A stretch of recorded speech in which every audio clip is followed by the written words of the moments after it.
आप लोगों ने ऐसे कितने सारे क्रीपी स्टोरीज सुने हैं जैसे कि प्लेन्स और शिप्स गायब हो रहे हैं बर्मुदा में। बहुत सारे हैं ना। बर्मुदा ट्रायंगल अटलांटिक ओशन के ऊपर एक लार्ज एरिया है जो कि 3 जगह को कनेक्ट करती है, फ्लोरिडा, पुएर्तो रिको और बर्म्यूदा। ये रीजन अपने बहुत सारे अलग अलग मिस्ट्रीज़ के लिए जानी जाती है। बहुत सारे प्लेन्स और शिप्स इस जगह पर आकर डिसअपियर हुए हैं और किसी को पता भी नहीं कि कैसे।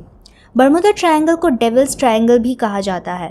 जितने भी ऐसे मिथिकल वैनिशिंग्स हुए हैं आज तक, उसमें से कई सारे अननोन और अनएक्सप्लेन्ड है टिल डेट। कुछ शिप्स और प्लेन्स तो ऐसे हैं जो आज तक लोग उन्हें ढूंढ तक नहीं पाए हैं। बर्मुदा ट्रायंगल से रिलेटेड ऐसे बहुत सारे थ्योरीज है कि इस पर्टिकुलर एरिया में ये सब इंसिडेंट्स क्यों होते हैं। लोगों के हिसाब से ये सारी इंसिडेंट्स का कारण है वाटर स्प्राउट्स, कुछ कहते हैं एलियंस और कुछ लोगों का मानना है सी मॉन्स्टर्स भी। पर ये सब सिर्फ थ्योरीज है। इसकी हिस्ट्री देखी जाए तो कुछ ऐसी है। 1945 के रिपोर्ट्स के अकॉर्डिंग 5 अमेरिकन टॉर्पेडो बॉम्बर्स और एक प्लेन जो उन्हें ढूंढने के लिए भेजी गई थी, सारे के सारे वैनिश हो गए विदाउट अ सिंगल ट्रेस। उस दिन के बाद से दूसरे 75 एयरक्राफ्ट्स और ऐसे कई सारे 100 से भी ज़्यादा शिप्स वैनिश हो गए। सबसे लेटेस्ट ट्रेजेडी ये था जब 2015 को कार्गो शिप नेम्स अल्फारो इस रीजन में डिसअपियर हो गई थी। अल्फारो एक यूएस वेसल है जो फ्लोरिडा से पुएर्तो रिको जाने वाली थी। ये पहली बार डिसअपियर हुआ था रेडार से 1 अक्टूबर 2015 को, और जब इसके ऊपर सर्च ऑपरेशन की गई तो ये ओशन के नीचे एकदम डैमेज कंडीशन में पाया गया था 31 अक्टूबर को। दूसरी और एक इंसिडेंट हुई थी 20 जून 2005 को, जब फर्स्ट पाइपर पीए एयरप्लेन बर्मुदा ट्रायंगल में डिसअपियर हो गई थी। उस प्लेन में 3 लोग थे।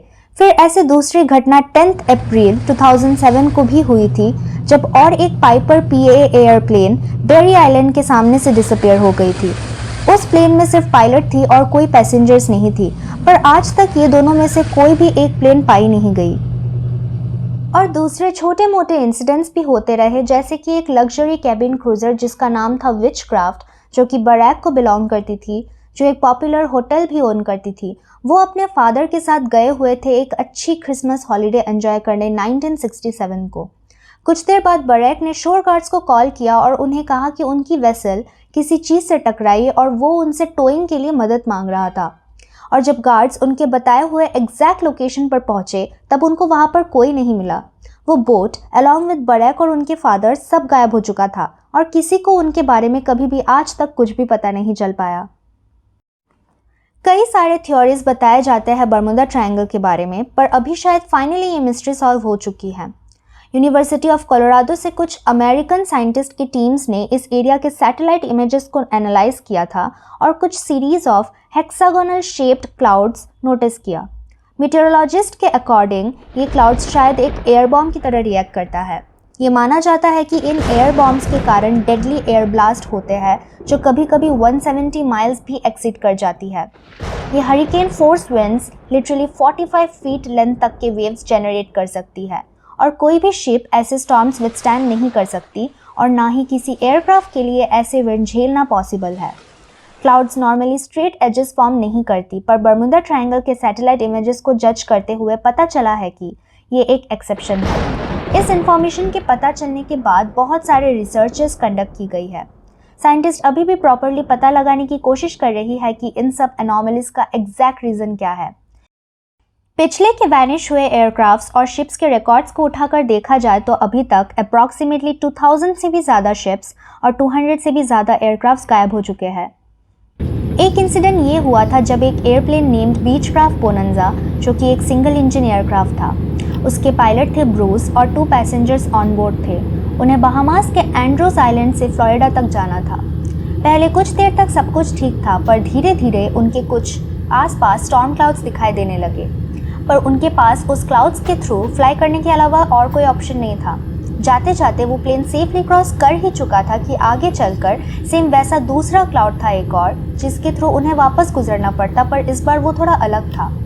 वो जैसे ही आगे चलते गए चीज़ें बिगड़ती गई। इलेक्ट्रॉनिक सिस्टम्स प्लेन के मैल फंक्शन होने लग गए थे और क्लाउड्स ख़त्म ही नहीं हो रहे थे।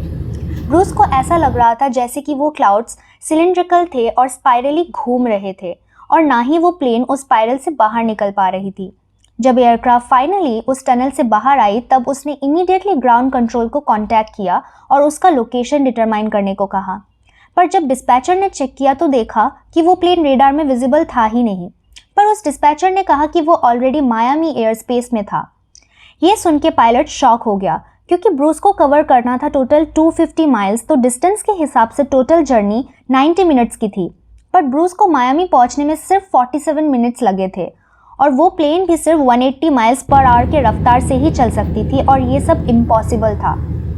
और जब प्लेन सेफली लैंड हो चुकी थी तब फ्यूल भी ज़रूरत से कम यूज़ हुई थी।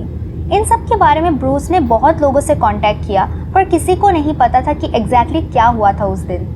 उसने एक बुक भी लिखी थी इस पर और उसने इसका रीज़न एक डार्क एनर्जी का थ्योरी बताया।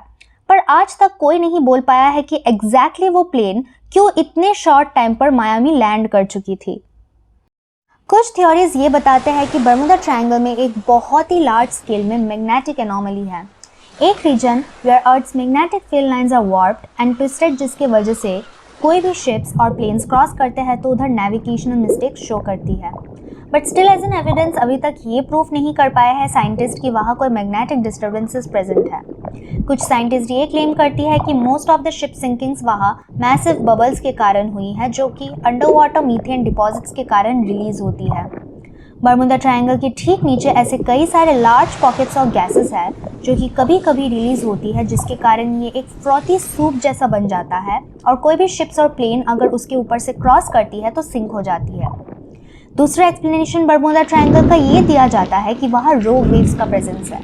ऐसे वेव्स अचानक से कभी भी लार्ज वेव्स के फॉर्म में बन जाते हैं और नॉर्मल वेव्स के कंपैरिजन करीब 2 से 3 गुना ज़्यादा बड़े हो सकते हैं। ब्रिटिश रिसर्चर्स ने लैब और कंप्यूटर मॉडल्स यूज़ करती है इन रोग वेव्स के इफेक्ट्स को स्टिमुलेट करने के लिए और इस बड़े वेव्स के कारण कोई भी शिप सिंक हो सकता है। यूएस गवर्नमेंट बर्मुदा ट्रायंगल को मैप में रिकॉग्नाइज नहीं करती है ऑफिशियली और कोस्ट गार्ड ने और डिपार्टमेंट ऑफ डिफेंस भी इस एरिया को ऑफिशियल रिकॉग्निशन देने से हेजिटेट कर रखी है क्योंकि ये area one of the greatest mysteries है जो आज तक साइंटिस्ट रिसर्च करके एनोमलीज को डिटेक्ट नहीं कर पाई है और यहाँ सबसे ज़्यादा मैरीटाइम और एविएशन डिजास्टर्स होते हैं compare to anywhere else in the world. इस डेविल्स ट्रायंगल की हिस्ट्री को देखा जाए तो ज़्यादातर इंसिडेंट एडवर्स वेदर कंडीशंस की वजह से ही हुआ है।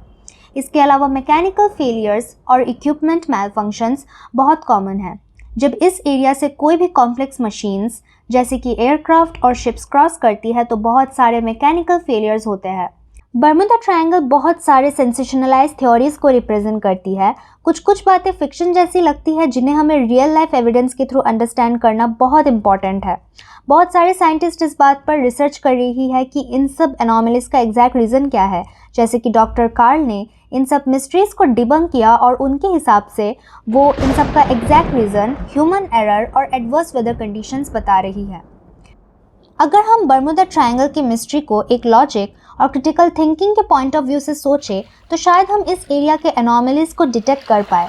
बट इस मिस्टिकल जोन का रेपुटेशन आज भी परसिस्ट करती है जो कि इस एरिया को एक ग्लोबल टॉपिक ऑफ सेंसेशन बनाती है, जिसके बारे में लोग आज भी बहुत ज़्यादा क्यूरियस है क्योंकि हर कोई अलग अलग थ्योरी पर बिलीव करता है जबकि एग्जैक्ट एविडेंस किसी के पास नहीं है। अगर आपको ये वीडियो इन्फॉर्मेटिव लगी तो जुड़े रहिए ऐसे और भी कई इंटरेस्टिंग इन्फॉर्मेशंस के लिए और चैनल को सब्सक्राइब करना ना भूलिएगा।